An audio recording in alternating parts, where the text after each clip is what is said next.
ಓಂ ಗುರುಭ್ಯೋ ನಮಃ ಹರಿ ಓಂ. ಸಮಸ್ತ ವೀಕ್ಷಕರಿಗೂ ಹೊಸ ವರ್ಷದ ಶುಭಾಶಯಗಳು. Happy new year. Vastu Jyoti ಕಾರ್ಯಕ್ರಮಕ್ಕೆ ಸುಸ್ವಾಗತಗಳು. ವಾರ ಭವಿಷ್ಯ ಈಗ ನಮಗೆ ಡಿಸೆಂಬರ್ 29ರಿಂದ ಜನವರಿ 3ನೇ ತನಕ ಈ ವಾರದಲ್ಲಿ ವಾರ ಭವಿಷ್ಯ ಯಾವ್ಯಾವ ರಾಶಿಗಳಿಗೆ ಏನೇನು ಫಲ ಇದೆ ತಿಳ್ಕೊಳ್ಳೋಣ. ಈಗ ಮೊದಲನೇದಾಗಿ ಯಾವ ಪರಿಸರ ಯಾವ ರಾಶಿಗಳಲ್ಲಿ ಯಾವ ಯಾವ ಗ್ರಹಗಳಿದೆ ತಿಳ್ಕೊಳ್ಳೋಣ. ಮೊದಲನೇದಾಗಿ ಗುರು ಮಿಥುನ ರಾಶಿಯಲ್ಲಿ ಸಂಚಾರ, ನಂತರ ಕೇತು ಸಿಂಹ ರಾಶಿಯಲ್ಲಿ ಸಂಚಾರ.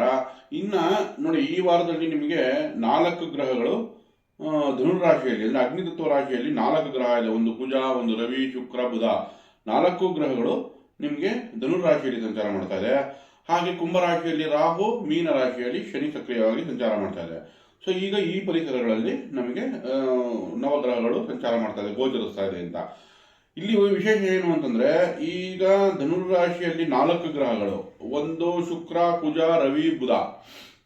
ಇಲ್ಲಿ ರವಿ ಮತ್ತೆ ಕುಜಿಂಗೆ ಗುರು ಸ್ಥಾನ ಅಂದ್ರೆ ಗುರು ಮನೆ ಆಗಿರೋದ್ರಿಂದ ಧನುರಾಶಿ ಫ್ರೆಂಡ್ಲಿ ಆಗಿರುತ್ತೆ.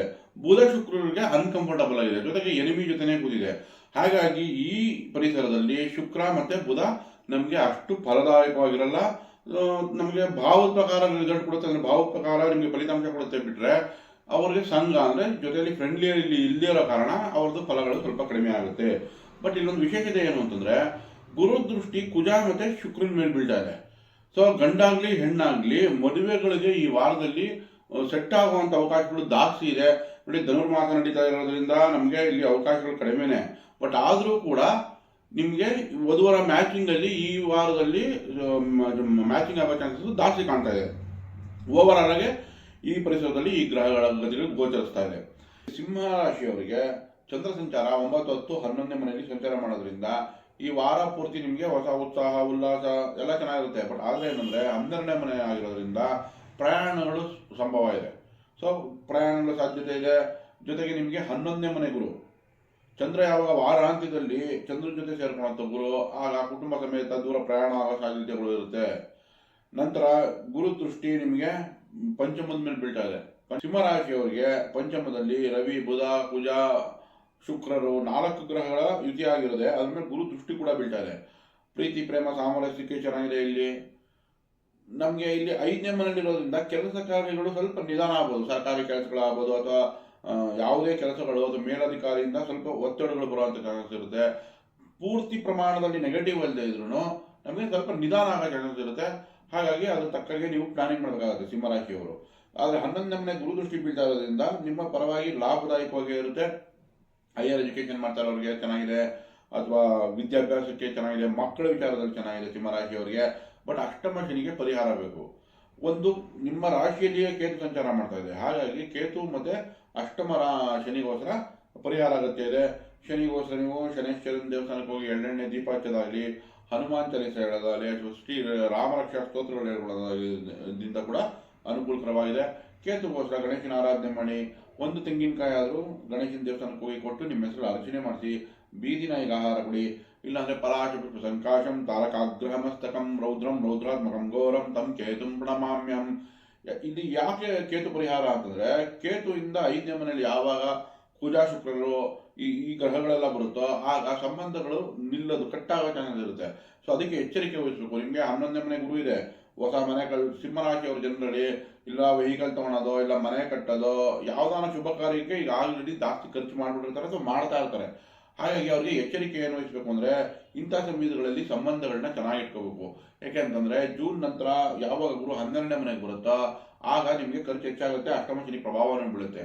ಹಾಗಾಗಿ ಸಂಬಂಧಗಳನ್ನ ಚೆನ್ನಾಗಿ ಇಟ್ಕೊಳ್ಳಿ. ಅದೇ ಒಳ್ಳೆ ಪರಿಹಾರವಾಗಿ ಮುಂದೆ ನಿಮಗೆ ರಿಸಲ್ಟ್ ಕೊಡುತ್ತೆ. ಒಳ್ಳೆದಾಗಲಿ. ಕನ್ಯಾ ರಾಶಿ ನೋಡಿ, ಕನ್ಯಾ ರಾಶಿಯವರಿಗೆ 4ನೇ ಮನೆಯಲ್ಲಿ ಬುಧ, ರವಿ, ಕುಜ, ಶುಕ್ರರು ಯುತಿಯಾಗಿದೆ. 2 ಮತ್ತು ಭಾಗ್ಯಾಧಿಪತಿ ಶುಕ್ರ ಯಾವಾಗ 4ನೇ ಮನೆಯಲ್ಲಿ ಇರುತ್ತೋ ವಾಹನ, ಗೃಹ, ಏನಾದರೂ ನೀವು ಲೋನ್ ತಗೋಬೇಕು ಮನೆ ಮೇಲೆ ಅಥವಾ ಮನೆ ಕಟ್ತಾ ಇದ್ದೀರಾ, ಇಂಥ ವಿಷಯಗಳಿಗೆ ಅನುಕೂಲ ಮಾಡಿಕೊಡುತ್ತೆ. ವಾಹನ ತಗೋಬೇಕು, ಅದಕ್ಕೆ ಅನುಕೂಲಕರವಾಗಿದೆ. ಹೈಯರ್ ಎಜುಕೇಶನ್ ಮಾಡಬೇಕು, ಬುಧ ಅನುಕೂಲ ಮಾಡಿಕೊಡುತ್ತೆ. ಲಗ್ನಾಧಿಪತಿ ಮತ್ತು ಕರ್ಮಾಧಿಪತಿ ಬುಧ ಆಗಿರೋದ್ರಿಂದ ಕೆಲಸ ಕಾರ್ಯಗಳಲ್ಲಿ ಹೊಸ ಕಾಂಟ್ಯಾಕ್ಟ್ಸು, ಹೊಸಬ್ರು ಮೀಟ್ ಆಗ್ತಾರೆ, ಕೆಲಸ ಸಿಗುವಂಥ ಚಾನ್ಸಸ್ ಹೆಚ್ಚಾಗುತ್ತೆ. ನೋಡಿ, ಕರ್ಮಸ್ಥಾನದಲ್ಲಿ ಗುರು ಸಂಚಾರ ಮಾಡ್ತಾ ಇದೆ. ನಾವು ಹೇಳ್ಕೊಳ್ಳುವಂಥ ರಿಸಲ್ಟ್ ಕನ್ಯಾ ರಾಶಿಗೆ ಸಿಗ್ತಾ ಇರಲ್ಲ. ಜನರಲಿ ಕನ್ಯಾ ರಾಶಿದು ನನ್ನ ವೈಯಕ್ತಿಕವಾದ ಅನುಭವ ಏನು ಅಂತಂದ್ರೆ, ಗುರು ಲಾಭದಲ್ಲಿರಲಿ ಭಾಗ್ಯದಲ್ಲಿರಲಿ ಅಂತ ರಿಸಲ್ಟ್ ಕೊಡಲ್ಲ. ಯಾಕಂದ್ರೆ ಬುಧ ಅಧಿಪತಿ ಆಗಿರೋದ್ರಿಂದ ಗುರು ಕನ್ಯಾ ರಾಶಿಯವ್ರಿಗಾಗಲಿ ಮಿಥುನ ರಾಶಿಯವ್ರಿಗೆ ಗುರು ಬಲದಲ್ಲಿ ಶುಭ ಕಾರ್ಯಗಳು ಆಗ್ಬೋದು, ಬಟ್ ಜಾಸ್ತಿ ಅವ್ರಿಗೆ ಲಾಭದಾಯಕವಾಗಿರಲ್ಲ. ಬಟ್ ಶುಕ್ರ ಕುಜ ಇವುಗಳು ನಿಮಗೆ ಲಾಭದಾಯಕವಾಗಿ ರಿಸಲ್ಟ್ ಕೊಡ್ತಾರೆ. ನೋಡಿ, ಬುಧ ನಿಮಗೆ ಲಾಭದಾಯಕವಾಗಿರುತ್ತೆ, ಶನಿ ಲಾಭದಾಯಕವಾಗಿರುತ್ತೆ, ಯಾಕಂದ್ರೆ ಪಂಚಮಾಧಿಪತಿ ಶನಿ ಆಗಿರುತ್ತೆ. ಹಾಗಾಗಿ ಮತ್ತೆ ಶುಕ್ರ ಭಾಗ್ಯಾಧಿಪತಿ ಆಗ್ತಾನೆ ಕನ್ಯಾ ರಾಶಿಯವರಿಗೆ. ಸೊ ನಮ್ಗೆ ಈಗ ಬುಧ ಶುಕ್ರರು ಮತ್ತೆ ಶನಿ ನಿಮಗೆ ಲಾಭ ಕೊಡೋದು ನಾವು ಹೆಚ್ಚಾಗಿ ಕಾಣ್ತೀವಿ. ಸೊ ಹಾಗಾಗಿ ಕನ್ಯಾ ರಾಶಿಯವರಿಗೆ ನಮಗೆ 4ನೇ ಮನೆಯಲ್ಲಿ ರವಿ ಕುಜ ಇದೆ. ಕುಜ ಮತ್ತೆ ಶುಕ್ರರ ಯುತಿ ಏನಾಗ್ತಿದೆ ಇಲ್ಲಿ ನಿಮಗೆ ಭೂಮಿಯಿಂದ ಲಾಭ ಕೊಡ್ತಾ ಇದೆ. ಅದು ಅಣ್ತಮ್ಮಂದ್ರು ಈಗ ಸಹಾಯ ಮಾಡ್ತಾರೆ. ಈಗ ಇಷ್ಟು ಸ್ವಲ್ಪ ಅಷ್ಟು ಕಷ್ಟ ಇದ್ರು ಇನ್ಮೇಲೆ ನಿಮಗೆ ಸ್ವಲ್ಪ ಸಹಾಯಕ್ಕೆ ಬರ್ತಾರೆ. ಸ್ವಲ್ಪ ಮಾತಾಡಿ, ಕಮ್ಯುನಿಕೇಟ್ ಮಾಡಿ, ನಿಮಗೆ ಖಂಡಿತ ಲಾಭದಾಯಕವಾಗಿರುತ್ತೆ.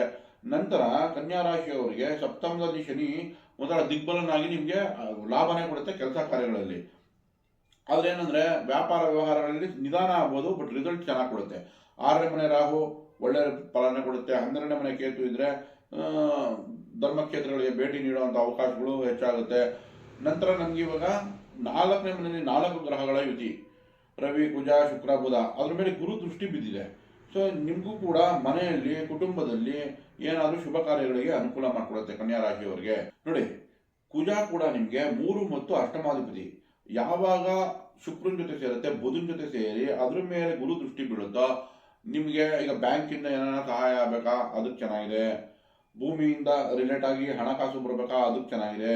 ಸೊ ಓವರ್ ಆಲ್ ಈ ವಾರದಲ್ಲಿ ಅಥವಾ ಈ ತಿಂಗಳಲ್ಲಿ ನಿಮಗೆ ಗುರು ದೃಷ್ಟಿ 4 ಗ್ರಹಗಳ ಮೇಲೆ ಬೀಳ್ತಾ ಇರೋದ್ರಿಂದ ಈ ತಿಂಗಳಲ್ಲಿ ಏನಾದರೂ ಶುಭ ನಡೆಯುತ್ತೆ, ಅಥವಾ ಏನಾದರೂ ಹೊಸ ಹೊಸ ಪ್ರಾಜೆಕ್ಟ್ ಸಿಗೋದಾಗಲಿ, ಒಟ್ಟಾರೆ ಅನುಕೂಲ ಚೆನ್ನಾಗಿದೆ. ಸೋಷಿಯಲ್ ಕನೆಕ್ಟಿವಿಟಿ ಚೆನ್ನಾಗಿದೆ. 3ನೇ ಮನೆ ಅಧಿಪತಿ ಆಗಿರೋದ್ರಿಂದ ಅಂತಮ್ಮದಿಂದ ಲಾಭ ಚೆನ್ನಾಗಿದೆ. ಅಷ್ಟಮಾಧಿಪತಿ ಆಗಿರೋದ್ರಿಂದ ಟ್ರಾನ್ಸ್ಫಾರ್ಮೇಷನ್ ಅಂದ್ರೆ ಪರಿಪೂರ್ಣ ಬದಲಾವಣೆಗೆ, ಅಂದ್ರೆ ಪಾಸಿಟಿವ್ ಆಗಿ ಒಳ್ಳೆ ರೀತಿ ಬದಲಾವಣೆಗೆ ನಿಮಗೆ ಖಂಡಿತ ಪ್ರೇರೇಪಿಸುತ್ತೆ. ಜನರಲಿ ನೋಡಿ, ಕನ್ಯಾ ರಾಶಿಯವರಿಗೆ ಮಿಡ್ಲ್ ಏಜ್ ಅಂದ್ರೆ ಗುರು ಅಥವಾ ಶನಿ ದಶೆ ನಡೀತಾ ಇರುತ್ತೆ. ಸೊ ಗುರು ಶನಿ ದಶೆ, ಗುರು ಏನಾಗುತ್ತೆ ನಿಮಗೆ 4 ಮತ್ತು 7ನೇ ಮನೆ ಅಧಿಪತಿ ಗುರು. ಸೊ 4, 7ನೇ ಮನೆ ಅಧಿಪತಿ ಆಗಿರೋದ್ರಿಂದ ವ್ಯಾಪಾರ ಮನೆಗೆ ಅದಕ್ಕೆ ಅನುಕೂಲ ಮಾಡ್ಕೊಳ್ಳುತ್ತೆ ಗುರು. ಯಾವ ಕುಜ ಶುಕ್ರನ ಮೇಲೆ ದೃಷ್ಟಿ ಬೀಳ್ತಾ ಇದೆ ಅವ್ರು ಕನೆಕ್ಟ್ ಆಗ್ತಾರೆ. ನಂತರ ನಮಗೆ ಶನಿ ದಶೆ ನಡೀತಿದೆ ಅಂದ್ರೆ ಪಂಚಮಾಧಿಪತಿ ಮತ್ತು 6ನೇ ಮನೆ ಅಧಿಪತಿ ಸಪ್ತಮದಲ್ಲಿದೆ. ಸೊ ನಿಮಗೆ ಹೈಯರ್ ಎಜುಕೇಷನ್ಗಾಗಲಿ ಅಥವಾ ಕೆಲಸ ಕಾರ್ಯಗಳಲ್ಲಾಗಲಿ 7ನೇ ಮನೇಲಿದ್ದರೆ ಸಾಲ ತೀರ್ಸಕ್ಕಾಗಲಿ ಇಂಥ ವಿಷಯಗಳಿಗೆ ಶನಿ ಅನುಕೂಲ ಮಾಡ್ಕೊಡುತ್ತೆ. ಎಜುಕೇಷನ್ಗೆ ಆಗ್ಬೋದು ಅಥವಾ ಸರ್ವಿಸ್ಗೆ ಆಗ್ಬೋದು ಅಥವಾ ಋಣಮುಕ್ತನಾಗಕ್ಕಾಗಲಿ ಶನಿ ನಿಮಗೆ ಅನುಕೂಲ ಮಾಡಿಕೊಡುತ್ತೆ. ಸೊ ಹಾಗಾಗಿ ನಿಮಗೆ ಈಗ ಸದ್ಯಕ್ಕೆ ಈ ತಿಂಗಳಲ್ಲಿ ಈ ದಶೆಗಳ ಗುರು ದಶೆ ಶನಿ ದಶೆ ನಡೀತಿರೋರಿಗೆ ಅನುಕೂಲಕರವಾಗಿದೆ. ಈವನ್ ರಾಹು ದಶೆ ನಡೀತಾ ಇರೋರು ಕೂಡ 6ನೇ ಮನೆ ರಾಹು ಸಂಚಾರ. ಹಾಗಾಗಿ ನಿಮಗೆ ಓವರ್ ಆಲ್ ಆಗಿ ಈ ತಿಂಗಳಲ್ಲಿ ಅಥವಾ ಈ ವಾರದಲ್ಲಿ ನಿಮಗೆ ಟ್ರಾನ್ಸ್ಫಾರ್ಮೇಷನ್ ಅಂದ್ರೆ ಪಾಸಿಟಿವ್ ಟ್ರಾನ್ಸ್ಫಾರ್ಮೇಷನ್ಗೆ ಕನ್ಯಾ ರಾಶಿಯವರಿಗೆ ಅನುಕೂಲಕರವಾಗಿದೆ. ನಂತರ 11ನೇ ಮನೆ ಅಧಿಪತಿ ಚಂದ್ರ 8, 9, 10ನೇ ಮನೆ ಸಂಚಾರ ಮಾಡುತ್ತೆ. 8ನೇ ಮನೆ ಮಾಡ್ತಿದ್ದಾಗ ಸ್ವಲ್ಪ ಖರ್ಚು ಇರ್ಬೋದು, ಬಟ್ 11ನೇ ಮನೆ ಅಧಿಪತಿ 9, 10 ಸಂಚಾರ ಮಾಡ್ತಿದ್ದಾಗ ಖಂಡಿತ ಅಂದ್ರೆ ವಾರಾಂತ್ಯದಲ್ಲಿ ರಿಸಲ್ಟ್ ನಿಮಗೆ ತುಂಬಾ ಲಾಭದಾಯಕವಾಗಿರುತ್ತೆ. ಓವರ್ ಆಲ್ ಆಗಿ ನೋಡ್ರೆ ಕನ್ಯಾ ರಾಶಿಯವರಿಗೆ ಈ ವಾರ ತುಂಬಾ ಚೆನ್ನಾಗಿದೆ ಅಂತಾನೆ ಹೇಳ್ಬೋದು. ಒಳ್ಳೆಯದಾಗಲಿ. ತುಲಾ ರಾಶಿ ನೋಡಿ, ತುಲಾ ರಾಶಿಯವರಿಗೆ ರಾಶ್ಯಾಧಿಪನೆ 3ನೇ ಮನೆಯಲ್ಲಿ ಸಂಚಾರ ಮಾಡ್ತಾ ಇದೆ. 3ನೇ ಮನೆಯಲ್ಲಿ ಬುಧ ಇದೆ, ರವಿ ಇದೆ, ಕುಜ ಇದೆ. ಅದ್ರ ಮೇಲ್ಗಡೆ ಭಾಗ್ಯದಲ್ಲಿರೋ ಗುರು ದೃಷ್ಟಿ ಕೂಡ ಬಿದ್ದಿದೆ ಬುಧನ ಮೇಲೆ. ಸೊ ಹಾಗಾಗಿ ನಮಗೆ ಯಾವಾಗ 3ನೇ ಮನೆಯಲ್ಲಿ ರವಿ ಕುಜರು ಸಂಚಾರ ಮಾಡ್ತಾರೋ ಅದ್ರ ಮೇಲೆ ಗುರು ದೃಷ್ಟಿ ಬಿದ್ದಿದೆಯೋ ನಿಮಗೆ ಅಂತಮ್ಮಂದ್ರಿಂದ ಲಾಭ ಆಗ್ಬೋದು, ಅಥವಾ ಮೇಲಧಿಕಾರಿಯಿಂದ ಮೆಚ್ಚುಗೆ ಆಗ್ಬೋದು, ಅಥವಾ ನಿಮ್ಮ ಕಮ್ಯುನಿಕೇಶನ್ ಇಂದ ಲಾಭ ಕೂಡ ತಂದುಕೊಡುತ್ತೆ. ಬಟ್ ನಮ್ಗೆ ನೋಡಿ 9, 12ನೇ ಮನೆ ಬುಧ ಆಗಿ 3ನೇ ಮನೆಯಲ್ಲಿದ್ದರೆ ಪ್ರಯಾಣಗಳನ್ನ ಹೆಚ್ಚುತ್ತೆ. ಅಥವಾ ನೀವು ಫಾರಿನಲ್ಲಿ ವಿದ್ಯಾಭ್ಯಾಸ ಮಾಡಬೇಕು ಅಥವಾ ಫಾರಿನ್ಗೆ ಏನಾದರೂ ಹೋಗ್ಬೇಕು ಅಂತ ಆಸೆ ಪಡ್ತಾ ಇದ್ರೆ ಈ ವಾರದಲ್ಲಿ ಅದು ಅನುಕೂಲ ಮಾಡಿಕೊಡುತ್ತೆ. ಫಾರಿನ್ ಅಂದರೆ ವಿದೇಶನೇ ಅಂತ ಆಗಬೇಕಾಗಿಲ್ಲ. ನೀವು ಈಗ ಬೆಂಗಳೂರಲ್ಲಿ ಇದ್ದೀರಾ ಅಂದರೆ ನೀವು ಹೈದರಾಬಾದ್ ಚೆನ್ನೈಗೆ ಹೋಗ್ತೀನಿ ಅಂದರೆ ಕಲ್ಚರಲ್ ಡಿಫ್ರೆನ್ಸ್ ಆದರೂ ಕೂಡ ಅದು ನಮಗೆ ದೂರ ಪ್ರಯಾಣನೇ ಲೆಕ್ಕ ಬರುತ್ತೆ. ಹಾಗಾಗಿ ಇದಕ್ಕೆ ಅವಕಾಶಗಳು ಹೆಚ್ಚಾಗುತ್ತೆ. ನಂತರ ನಮಗೆ ಭಾಗ್ಯದಲ್ಲಿ ಗುರು ಇದೆ ತುಲಾ ರಾಶಿಯವರಿಗೆ, ಶುಭ ಕಾರ್ಯಗಳಿಗೆ ಅನುಕೂಲ ಆಗುತ್ತೆ. ಯಾಕಂದರೆ ಶುಕ್ರನ ಮೇಲೆ ದೃಷ್ಟಿನೂ ಬಿತ್ತು. ಹಾಗಾಗಿ ನಿಮಗೆ ವಧುವರ ಅನ್ವೇಷಣೆಗೆ ಅಥವಾ ಮ್ಯಾರೇಜ್ ಮ್ಯಾಚಿಂಗ್ ಇಂಥ ವಿಷಯಗಳಿಗೆ ಖಂಡಿತ ಅನುಕೂಲಗಳು ಮಾಡಿಕೊಡುತ್ತೆ. ಇಲ್ಲಿ ನಮಗೆ ತುಲಾ ರಾಶಿಯವರಿಗೆ ಮತ್ತೆ ರಾಹು 5ನೇ ಮನೆಯಲ್ಲಿ ಇರೋದ್ರಿಂದ ಮಕ್ಕಳ ವಿಷಯದಲ್ಲಿ ಚಿಂತೆ, ಮಕ್ಕಳು ಹೇಳಿದ ಮಾತು ಕೇಳ್ತಾ ಇಲ್ಲ, ಈ ಕಂಪ್ಲೇಂಟ್ಸ್ಗಳು ಬರುತ್ತೆ ತುಲಾ ರಾಶಿಯವ್ರದ್ದು.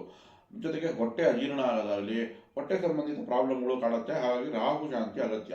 ರಾಹುಗೋಸ್ಕರ ದುರ್ಗಾ ಆರಾಧನೆ ಮಾಡಿ, ಇಲ್ಲ ಸ್ನೇಹಿತರನ್ನ ಮನೆಗೆ ಕರೆಸ್ಬಿಟ್ಟು ಅವ್ರಿಗೆ ಉದ್ದಿನೊಡೆನೋ ದೋಸೆನೋ ಅಂದರೆ ಉದ್ದಿನ ಪದಾರ್ಥದಿಂದ ಮಾಡಿರುವಂಥ ತಿಂಡಿಗಳನ್ನು ಅವ್ರಿಗೆ ಕೊಡೋದ್ರಿಂದ ಕೂಡ ಸ್ನೇಹಿತರಿಗೆ ರಾಹು ಪರಿಹಾರ ಆಗುತ್ತೆ. ನಂತರ ನಮಗೆ ತುಲಾ ರಾಶಿಯವರಿಗೆ 6ನೇ ಮನೆ ಶನಿ ಅತ್ಯುತ್ತಮ ರಿಸಲ್ಟ್ ಕೊಡುತ್ತೆ. ನೋಡಿ, ಸಪ್ತಮ, ಅಷ್ಟಮ, ನವಮ ಭಾವದಲ್ಲಿ ಚಂದ್ರ ಸಂಚಾರ. ಸೊ ಈಗ ಮಿಶ್ರ ಫಲ, ಚಂದ್ರನಿಂದ ಮಿಶ್ರ ಫಲ ಸಿಗುತ್ತೆ.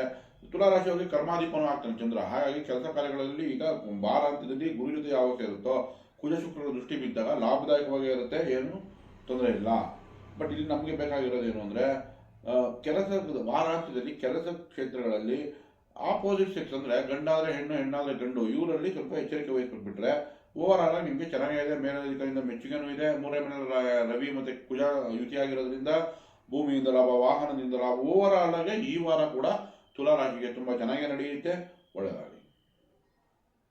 ವೃಶ್ಚಿಕ ರಾಶಿ ನೋಡಿ, ವೃಶ್ಚಿಕ ರಾಶಿಯವರಿಗೆ 6, 7, 8ರಲ್ಲಿ ಚಂದ್ರ ಸಂಚಾರ. ಸೊ ನಮಗೆ 6ನೇ ಮನೆ, 7ನೇ ಮನೆ, 8ನೇ ಮನೆ ಚಂದ್ರ ಸಂಚಾರ. ಮತ್ತು ವೃಶ್ಚಿಕ ರಾಶಿಗೆ ಭಾಗ್ಯದೀಪ ಆಗ್ತಾನೆ ಚಂದ್ರ. ಚಂದ್ರ ನೀಚನಾದರೂ ನಿಮಗೆ ಭಾಗ್ಯದೀಪ ಆಗಿರೋದ್ರಿಂದ ಈ ವಾರ ಕೂಡ ನಿಮಗೆ ಅತ್ಯುತ್ತಮ ಚೆನ್ನಾಗಿದೆ. ಬಟ್ ಈ ವಾರದಲ್ಲಿ ಪ್ರಯಾಣಗಳ ಸಾಧ್ಯತೆ ಇರುತ್ತೆ. ಸೊ ಪ್ರಯಾಣಗಳು ನಮಗೆ ಯಾವಾಗ ಭಾಗ್ಯಾದೀಪ ಆಗಿ 6, 7, 8ರಲ್ಲಿ ಸಂಚಾರ ಮಾಡುತ್ತೋ ಸೊ ನಮಗೆ ಆಕಸ್ಮಿಕ ಪ್ರಯಾಣಗಳು ಬರ್ಬೋದು. ಕೆಲಸ ಕಾರ್ಯಗಳಿಗೆ ಚೆನ್ನಾಗೇ ಇದೆ, ಪ್ರಯಾಣಗಳು ಸಾಧ್ಯತೆ ಇದೆ. ಕುಟುಂಬ ಸ್ಥಾನದಲ್ಲಿ 4 ಗ್ರಹಗಳ ಯುತಿಯಾಗಿದೆ. ಶುಕ್ರ ನಿಮಗೆ ಲಾಭದಾಯಕವಾಗಿದೆ. ಬುಧ ನಿಮ್ಗೆ 11ನೇ ಮನೆ ಅಧಿಪತಿಯಾಗಿ ಅಷ್ಟಮಾಧಿಪ ಆಗಿ 2ರಲ್ಲಿರೋದ್ರಿಂದ ಆಕಸ್ಮಿಕ ಧನಲಾಭ ಆಗೋ ಚಾನ್ಸಸ್ ಇರುತ್ತೆ. ರವಿ ಕುಜ ಇಬ್ಬರು 2 ಅಗ್ನಿತತ್ವದಲ್ಲಿರೋದ್ರಿಂದ ಮಾತಿನ ಮೇಲೆ ಎಚ್ಚರಿಕೆ ವಹಿಸಬೇಕು. 6ನೇ ಮನೆ ಅಧಿಪತಿ 2ರಲ್ಲಿದೆ, ಕೆಲಸ ಕಾರ್ಯಗಳಲ್ಲಿ ಅನುಕೂಲ ಮಾಡಿಕೊಡುತ್ತೆ. ಆದರೆ ಎಕ್ಸಸ್ ಆಫ್ ಹೀಟ್ ಆಗೋ ಚಾನ್ಸಸ್ ಇರುತ್ತೆ. ಸೊ ನಿಮಗೆ ಕಣ್ಣು ಉರಿ ಬರೋದು, ಕಣ್ಣು ನೋವು ಬರೋದು, ಸೊ ಇದಕ್ಕೆ ಎಚ್ಚರಿಕೆ ವಹಿಸಬೇಕು. ಎಕ್ಸಸ್ ಆಫ್ ಹೀಟ್ ಆಗೋಂಥ ಚಾನ್ಸ್ ಇರುತ್ತೆ, ಮಾತಿನ ಮೇಲೆ ಎಚ್ಚರಿಕೆ ವಹಿಸಬೇಕು. ಇನ್ನು ರವಿ ನೋಡಿ ನಿಮಗೆ ಕರ್ಮಾದೀಪ ಆಗಿ 2ರಿಂದ ಇದುವರೆಗೂ ಮಾಡಿರೋ ಕೆಲಸದಿಂದ ಬಿಲ್ ಆಗೋದು, ಪೇಮೆಂಟ್ ಆಗೋ ಚಾನ್ಸಸ್ ಹೆಚ್ಚಾಗಿ ಕಾಣುತ್ತೆ. ಸೊ ಹಾಗಾಗಿ ನಮಗೆ ಇಲ್ಲಿ ಬುಧ ಆಗಲಿ, ಶುಕ್ರ ಆಗಲಿ, ಕುಜ ಆಗಲಿ, ರವಿ ಆಗಲಿ 2ನೇ ಮನೆಯಲ್ಲಿ ಮೆಟೀರಿಯಲ್ ಹಣಕಾಸು ವಿಷಯಕ್ಕೆ ಒಳ್ಳೆ ರಿಸಲ್ಟೇ ಕೊಡುತ್ತೆ. ಆದರೆ ವಾದ ವಿವಾದಗಳು, ವಾಗ್ವಾದಗಳು ನಡೆಯುತ್ತೆ, ಅದಕ್ಕೆ ಎಚ್ಚರಿಕೆ ವಹಿಸಬೇಕು. ಬುಧ ಕೂಡ ಅನುಕೂಲಕರವಾಗೇ ಇದೆ ನಿಮಗೆ. ಅಷ್ಟಮಾದೀಪ ಮತ್ತು ಲಾಭಾದೀಪನಾಗಿ 2ನೇ ಮನೆಯಲ್ಲಿರೋದ್ರಿಂದ ಬುಧ ಕೂಡ ಅತ್ಯುತ್ತಮ ರಿಸಲ್ಟ್ ಕೊಡುತ್ತೆ. ವೃಶ್ಚಿಕ ರಾಶಿಯವರಿಗೆ ನಮಗೆ ಪಂಚಮದಲ್ಲಿ ಶನಿ ಇರೋದ್ರಿಂದ ಮಕ್ಕಳ ವಿಚಾರದಲ್ಲಿ ಚಿಂತೆ ಅಥವಾ ಮಕ್ಕಳ ಸೋಂಬೇರಿ ಆಗ್ಬೋದು, ಅಥವಾ ಹೆಚ್ಚಿನ ವಿದ್ಯಾಭ್ಯಾಸ ನಿಧಾನ ಆಗ್ಬೋದು. ಅದಕ್ಕೆ ಶನಿ ಶಾಂತಿ ಅಗತ್ಯ. 4ನೇ ಮನೆಯಲ್ಲಿ ರಾಹು ಇದ್ದರೆ ತಾಯಿಗೆ ಇವ್ರ ಬಗ್ಗೆ ಚಿಂತೆ ಇರುತ್ತೆ. ಹಾಗಾಗಿ ರಾಹು ಪರಿಹಾರ ಅನ್ನೋ ಅಗತ್ಯ ಇದೆ. ಕರ್ಮದ ಸ್ಥಾನದಲ್ಲಿ ಕೇತು ಇದ್ದರೆ ಕೆಲಸ ಕಾರ್ಯಗಳು ಯಾವುದಾರ ಒಂದು ಪ್ರಾಜೆಕ್ಟ್ ನಿಲ್ಲೋದಾಗಲಿ ಅಥವಾ ಕೆಲಸಗಳು ಮುಂದೂಡೋದಾಗಲಿ ಅವಾಗ ಆಗೋ ಚಾನ್ಸಸ್ ಇರುತ್ತೆ. ಹಾಗಾಗಿ ಕೇತುವಿಗೆ ಕೂಡ ಪರಿಹಾರ ಅಗತ್ಯ. ಬಟ್ ಈ ವಾರದಲ್ಲಿ ಇವರಿಗೆ ಶುಭದಾಯಕವಾಗಿದೆ, ಶುಭ ಫಲನೆ ಕೊಡುತ್ತೆ, ಒಳ್ಳೆಯದಾಗಲಿ. Happy new year. ಹೊಸ ವರ್ಷಕ್ಕೆ ಸಮಸ್ತ ವೀಕ್ಷಕರಿಗೂ ಶುಭಾಶಯಗಳು. ದಯವಿಟ್ಟು ಈ ವಿಡಿಯೋ ಇಷ್ಟ ಇದರಲ್ಲಿ ಲೈಕ್ ಮಾಡಿ, ಶೇರ್ ಮಾಡಿ, ಸಬ್ಸ್ಕ್ರೈಬ್ ಮಾಡಿ. ಧನ್ಯವಾದ.